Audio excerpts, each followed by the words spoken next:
دین اسلام کی خصوصیات ایسی ہیں کہ جن کو دیکھ کر ہر کوئی اسلام کے قریب ہوتا چلا گیا۔ مجھے بتائیے کہ وہ کون سی چیز تھی اور کون سی خصوصیت تھی جس نے ڈاکٹر بھیم راؤ امبیڈکر کو اسلام کے قریب کر دیا تھا؟ وہ بھیم راؤ امبیڈکر جنہوں نے بھارت کا سمویدھان لکھا ہے، اور آج بھی بھارت کا سمویدھان انہی کا لکھا ہوا ہے جس پر آج ہماری سرکار بھی چل رہی ہے، سپریم کورٹ بھی چل رہا ہے، اور آسانی کے ساتھ ڈاکٹر امبیڈکر کے بنائے ہوئے قانون کو بدلنے کی ہمت کسی میں نہیں ہے۔ آسانی کے ساتھ بدلنے کی کوشش تو ہو رہی ہے، آر ایس ایس اپنا قانون تھوپنا چاہتی ہے، اپنا قانون بنانا چاہتی ہے، لیکن ابھی اتنا آسان نہیں ہے۔ وہ بھیم راؤ امبیڈکر، وہ کون سی چیز تھی جنہوں نے بھیم راؤ امبیڈکر کو اسلام کے قریب کر دیا تھا؟ وہ بھیم راؤ امبیڈکر جو اس بات سے دور ہو گئے تھے اپنے ہندو دھرم سے کہ انہوں نے رگ وید کے اندر یہ پڑھ لیا تھا کہ برہما نے اپنے منہ سے برہمن کو پیدا کیا، اپنے ہاتھوں سے چھتری کو پیدا کیا، اپنی ران سے، اپنی تھائی سے، اپنی جانگ سے ویش کو پیدا کیا، اور اپنے پیروں سے شودر کو پیدا کیا، ہریجن کو شودر کو پیدا کیا۔ چونکہ ڈاکٹر بھیم راؤ امبیڈکر نیچی ذاتی سے آتے تھے، انہوں نے اسی وقت سے یہ اندازہ لگا لیا کہ رگ وید کا یہ منتر اللہ کی طرف سے، ایشور کی طرف سے نہیں ہے۔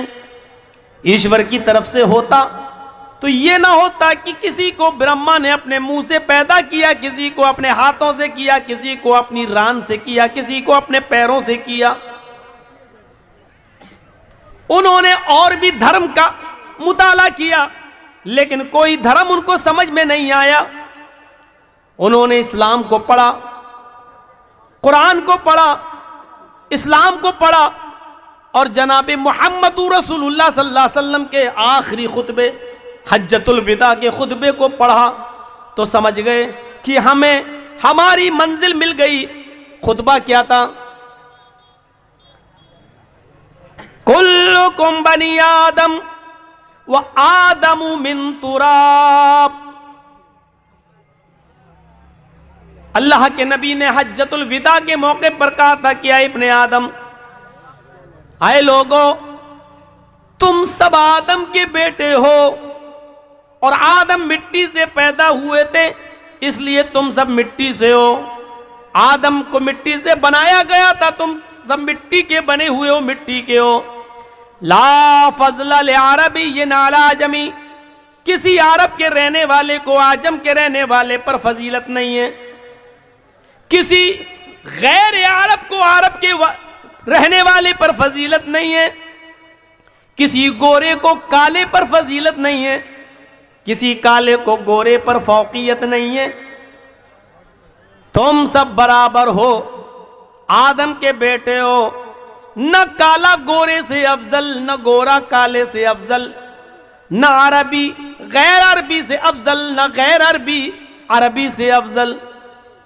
تم سب انسان ہو، آدم کی اولاد ہو، اور آدم مٹی سے بنے تھے، تم سب مٹی کے ہو، سب برابر ہو۔ الا بالتقوی، اللہ کی نظر میں بڑا وہ ہے جو اللہ سے سب سے زیادہ ڈرنے والا ہے۔ ڈاکٹر بھیم راؤ امبیڈکر کو اس چیز نے جھنجھوڑ دیا تھا، اس چیز نے جھنجھوڑ دیا تھا۔ ڈاکٹر امبیڈکر نے پڑھا تھا کہ فارس کا حبشہ کا رہنے والا ایک شخص ہے، شکل و صورت اس کی کوئلے سے زیادہ کالی ہے، ہونٹ اس کے موٹے موٹے ہیں، نام اس کا بلال ہے۔ ڈاکٹر امبیڈکر نے پڑھا تھا کہ جب خانہ کعبہ میں اذان دینے کی باری آئی تو اللہ کے رسول نے اذان دینے کے لیے حضرت بلال کو چنا تھا۔ خانہ کعبہ کی چابی بلال کے ہاتھ میں دی گئی تھی، اور اذان دینے کی ذمہ داری بلال کو سونپی گئی۔ دین کا اتنا بڑا اہم کام بلال دے رہے ہیں، انجام دے رہے ہیں. وہ بلال کے جن کے ہونٹ بڑے بڑے، جن کی شکل کالی، حدیث کی کتابیں جن کو کوئلے سے بھی زیادہ کالا کہتی ہوں، وہ بلال جن کا رشتہ کوئی لڑکی قبول نہیں کرتی، لیکن جب بلال کو اذان دینے کی چابی دے دی گئی اور بلال کو مسجد مکہ میں خانہ کعبہ میں جب اذان دینے کا حکم دیا گیا اور جناب محمد رسول اللہ کو جب معراج ہوئی، جنت و جہنم کا معائنہ کر کے جب واپس آئے تو آنے کے بعد فرمایا بلال تم ایسا کون سا عمل کرتے ہو، اللہ تمہاری اس عمل سے اتنا خوش ہوا کہ مجھے جنت دکھائی. جب میں نے جنت میں دیکھا تو جوتوں کی آواز آ رہی تھی. میں نے پوچھا جبریل یہ کس کے جوتوں کی آواز ہے؟ جبریل نے بتایا کہ یہ حضرت بلال کے جوتوں کی آواز ہے. وہی ڈاکٹر امبیڈکر جب یہ پڑھتا ہے کہ ایک کالے کلوٹے انسان کو، ایک حبشی النسل انسان کو اسلام اذان دینے کی اجازت دیتا ہے. ہمارے مندروں میں برہمن اگر جائے تو چھتری کو آنے کی اجازت نہیں، چھتری آئے تو ویش کو آنے کی اجازت نہیں، ویش جب آ جائے تو شودر کو جانے کی اجازت نہیں. اس نے جب یہ پڑھا تو اسلام اس کے دل کے اندر گھر کر گیا اور ڈاکٹر امبیڈکر نے اسلام قبول کرنے کا ارادہ ظاہر کر دیا. یہ وہی امبیڈکر ہے جس نے قرآن کو پڑھا اور پڑھتے پڑھتے قرآن کی اس آیت کو ہندی میں انواد کر کے پڑھنے لگا. یا ایھا الناس انا خلقناکم من ذکر و انثی وجعلناکم شعوبا وقبائل لتعارفوا. ہے ساری دنیا کے مانو ذاتی، ہے ساری دنیا کے انسانوں، ہم نے تم کو ایک مرد ایک عورت سے پیدا کیا، تم سب کا باپ ایک ہے، تم سب کی ماں ایک ہے. ڈاکٹر امبیڈکر چیخ پڑا واہ یہ قرآن ہے جو ہماری منزل ہمیں بتا رہی ہے، یہ قرآن ہے جو ساری دنیا کے انسان کو ایک باپ اور ایک ماں کا بیٹا مانتا ہے، یہ قرآن ہے، یہ اسلام ہے جس نے ساری دنیا کے انسان کو بھائی بھائی بتایا ہے، کیونکہ ایک باپ اور ایک ماں کی اولاد تو سب بھائی بھائی ہوئے. یہ قرآن ہے جس نے ہمیں یہ سبق دیا ہے. میرے بھائیوں یہاں سے سیکھو، ایک غیر مسلم قرآن پڑھتا ہے تو اسلام سے پربھاوت ہو جاتا ہے، اسلام سے متاثر ہو جاتا ہے، اور ایک مسلمان ہے جو صبح شام سے لے کر 2 بجے تک تقریریں سنتا ہے لیکن ماردھار کرتا ہے، اور تقریریں سن کر بھی اسلام اس کے حلق کے نیچے نہیں اترتا ہے. ڈاکٹر امبیڈکر سے سیکھیے. اللہ کے رسول صلی اللہ علیہ وسلم ایک انصاری کے باغ میں چلے جاتے ہیں، بھوکے، آپ کے ساتھ آپ کے صحابہ بھی ہیں. اس انصاری نے جلدی سے کھجور پیش کر دیے اور اللہ کے نبی کو بٹھا دیا. اللہ کے نبی کھجور اٹھاتے ہیں، ایک کھجور اپنے منہ تک لے جاتے ہیں، ابھی کھاتے نہیں ہیں، کھجور کا ٹکڑا ہے منہ تک لے جاتے ہیں کہ اچانک نظر پڑتی ہے ایک اونٹ اپنا سر نیچے کیے ہوئے ڈالے ہوئے ہے. اسی باغ میں ایک اونٹ اپنا سر نیچے کیے ہوئے ڈالے ہے. اللہ کے رسول نے کھجور رکھ دیا اور اس اونٹ کے پاس چلے گئے. جیسے ہی اس اونٹ کے سر پہ اپنا ہاتھ پھیرا، ہوتا ہے آپ لوگ اپنے قربانی کے جانوروں پر ہاتھ پھیرتے ہیں پیار میں، اللہ کے رسول نے جیسے ہی اس اونٹ کے سر پہ اپنا ہاتھ پھیرا، اس اونٹ نے اپنی لمبی گردن اللہ کے رسول کے سینے سے لگا دی اور اس اونٹ کے آنکھوں سے آنسو بہ پڑے. اللہ کے رسول صلی اللہ علیہ وسلم کو اس وقت اللہ نے بذریعہ جبرائیل بتا دیا. جیسے ہی اونٹ نے آپ نے ہاتھ پھیرا، اونٹ نے اپنا سر نبی کے سینے سے لگا دیا، رونا شروع کر دیا.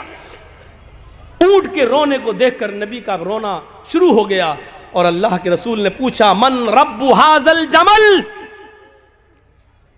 اس اونٹ کا مالک کون ہے؟ ادھر سے آواز آتی ہے اس انصاری سے، انصاری نے اللہ کے رسول یہ اونٹ میرا ہے.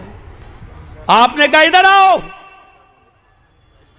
جی کہیے اللہ کے رسول کیا بات؟ اس اونٹ نے ابھی مجھ سے یہ شکایت کی ہے کہ اے اللہ کے رسول میرا مالک بہت ظالم ہے، میں بہت کمزور ہو چکا ہوں، بوڑھا ہو چکا ہوں، میرے اوپر یہ ضرورت سے زیادہ اور میری طاقت سے زیادہ بوجھ میرے اوپر لاد دیتا ہے، مجھ سے میری طاقت سے زیادہ کام لیتا ہے اور کام لینے کے باوجود مجھے پیٹ بھر کے کھانا نہیں کھلاتا ہے۔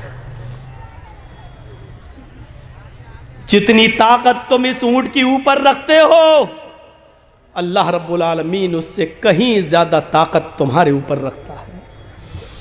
ڈرو اللہ سے۔ ہائے ہائے ہائے، اونٹ کی زبان سمجھنے والے ہمارے آقا، اونٹ کی زبان سمجھنے والے ہمارے نبی یہ برداشت نہیں کر سکے کہ اس اونٹ کے اوپر اس کی طاقت سے زیادہ سامان لادا جائے اور پھر پیٹ بھر کے اس کو کھانا نہ کھلایا جائے۔ اس انصاری نے کہا اللہ کے رسول اس اونٹ نے جو کچھ بھی کہا ایک ایک لفظ سچا ہے اور میں وعدہ کرتا ہوں کہ آج کے بعد آپ کو شکایت کا کوئی موقع نہیں ملے گا۔ آپ نے کہا میں اس وقت تک تمہارے کھجور نہیں کھاؤں گا جب تک کہ میرے آنکھوں کے سامنے اس اونٹ کا پیٹ نہ بھر دو، اس کو پورا پیٹ بھر کے کھانا نہ کھلا دو۔ ہمارا وہ نبی جو اونٹ کی بھوک برداشت نہ کر سکے، وہ غریبوں، یتیموں، مسکینوں، بیواؤں، پسماندوں اور کمزوروں کو بھوکا مرتے ہوئے کیسے دیکھ سکتا ہے؟ یہ رحمت ہے جناب محمد رسول اللہ کی، اور اسلام کی خصوصیت ہے اس رحمت سے سبق حاصل کرو۔ من قتل نفسا بغیر نفس او فساد فکأنما قتل الناس جميعا، جس نے کسی ایک نفس کو، ایک انسان کو قتل کیا، ایک منشیہ کو اور ایک انسان کو، ہندو نہیں، مسلمان نہیں، سکھ نہیں، عیسائی نہیں، کسی کو بھی ایک نفس کو، ایک منشیہ کو جس نے قتل کر دیا بغیر کسی جرم کے اور بغیر کسی فساد کے، ہمارا قرآن کہتا ہے فَقَتَلَ النَّاسَ جَمِيعًا فَكَأَنَّمَا قَتَلَ النَّاسَ جَمِيعًا، وہ ایک منشیہ کا قاتل نہیں، ایک انسان کا قاتل نہیں، وہ پوری مانوتا کا، پوری انسانیت کا قاتل ہے، پوری دنیا کی انسانیت کا قاتل ہے۔ سنو RSS والوں، سنو BJP کے گنڈوں، سنو سنو، ایک منشیہ کے قتل کو پوری مانوتا اور پوری انسانیت کا قتل کہہ رہا ہمارا قرآن، کیوں رسوا کر رہے ہو؟ تمہیں ستہ تو مل جائے گی لیکن رام چندر جی کی آتما کی کوس سے اور ان کی بد دعا سے، ان کے شاپ سے تم نہیں بچ سکو گے۔ سنو سنو، ایک انسان کے قتل کو پوری انسانیت، ایک منشیہ کے قتل کو پوری مانوتا کا قتل، ایک انسان کے قتل کو پوری انسانیت، پوری دنیا کا قتل کہہ رہا ہمارا قرآن۔ اس سے بڑا سماجک دھرم اور اس سے بڑا انسانیت کا علم بردار دھرم کہاں ملے گا؟ وہ مذہب جو یہ کہتا ہے کہ ایک عورت نے بلی کو باندھ دیا اور 3 دن تک بھوکا پیاسا رکھا اور اس کو نہ چھوڑا نہ کھانا ہی دیا اور وہ بھوکی پیاسی مر گئی، جس پر ہمارے نبی کا فرمان یہ ہے کہ ایک بلی کو بھوکا پیاسا باندھ کر مارنے والی عورت جب مرتی ہے تو اللہ تعالیٰ نے جنت کی خوشبو اس عورت پر حرام کر دی ہے اور وہ عورت جہنم کی مستحق بن جاتی ہے۔ ایک بلی پر ظلم کرنے والی کو ہمارا اسلام جہنم کا حقدار بنا رہا ہے، مستحق بنا رہا ہے، اس کے اوپر جنت کی خوشبو کو حرام کر رہا ہے۔ جو بلیوں کے ساتھ، کیڑے مکوڑوں کے ساتھ، جانوروں کے ساتھ یہ برتاؤ کر رہا ہو، جو مذہب، وہ دہشت گرد کیسے ہو سکتا ہے؟ وہ فسادی کیسے ہو سکتا ہے؟ وہ آتنکواد کی شکشا دینے والا کیسا ہو سکتا ہے؟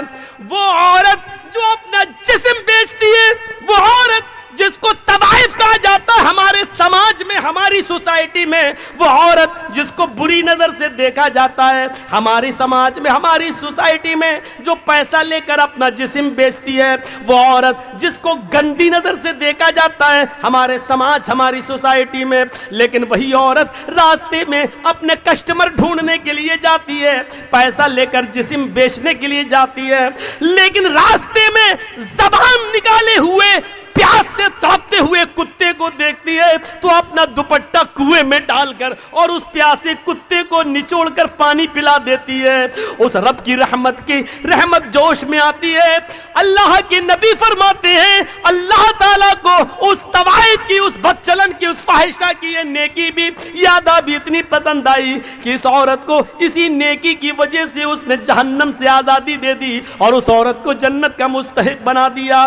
ایک بلی کو باندھ کر مارنے والی جہنم میں اور طوائف ہو کر, بدچلن ہو کر ایک کتے کو پانی پلا دینے والی عورت پر جہنم حرام کر دی اور اس کو جنت کے اندر داخل کر دیا.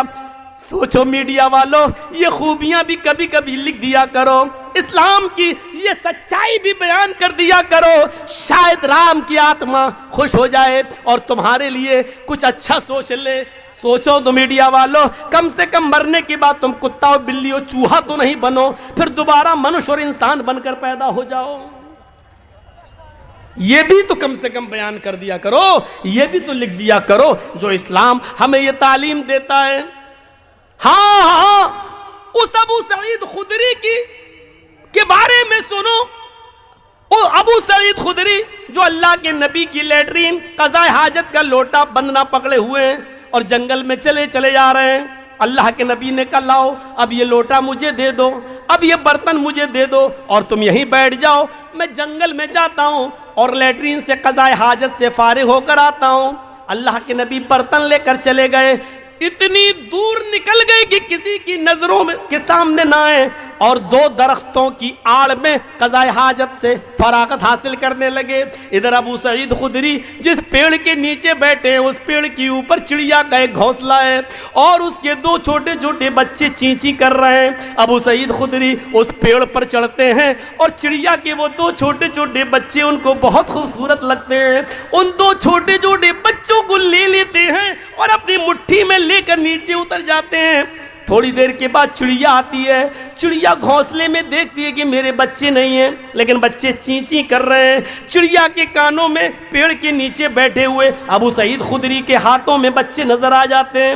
چڑیا اپنے منہ کا دانا پھینکتی ہے اور چی کرتے ہوئے نیچے آتی ہے اور وہ چڑیا ابو سعید خدری کے سر پہ اپنے پر مار رہی ہے, گویا کہ وہ اپنے بچوں کو لینا چاہتی ہے کہ اے ابو سعید میرے بچوں کو میرے حوالے کر دو. گویا کہ وہ اپنے پروں سے یہ کہہ رہی ہو. ادھر سے اللہ کے رسول لیٹرین سے فارغ ہو کے آ رہے ہیں, دیکھتے ہیں کہ چڑیا اپنا پر مار رہی ہے اور اپنے بچے لینا چاہتی ہے اور ادھر ابو سعید خدری ان بچوں کو چھوڑنے کے لیے تیار نہیں ہے. یہ منظر دیکھ کر رحمت للعالمین کی آنکھوں میں آنسو آ جاتے ہیں اور کہتے ہیں ابو سعید اس چڑیا کی داستان تم نہیں سمجھ رہے ہو. یہ چڑیا تمہارے سر کے اوپر اڑ کر گردش کر رہی ہے, طواف کر رہی ہے, پر مار رہی ہے, یہ تم سے اپنے بچے مانگ رہی ہے. جس طرح ہمیں اپنے بچوں سے پیار ہوتا ہے, ہمیں اپنے بچوں سے محبت ہوتی ہے, ان پرندوں کو بھی اپنے بچوں سے محبت ہوتی ہے. ابو سعید تم ان کے بچے واپس کر دو.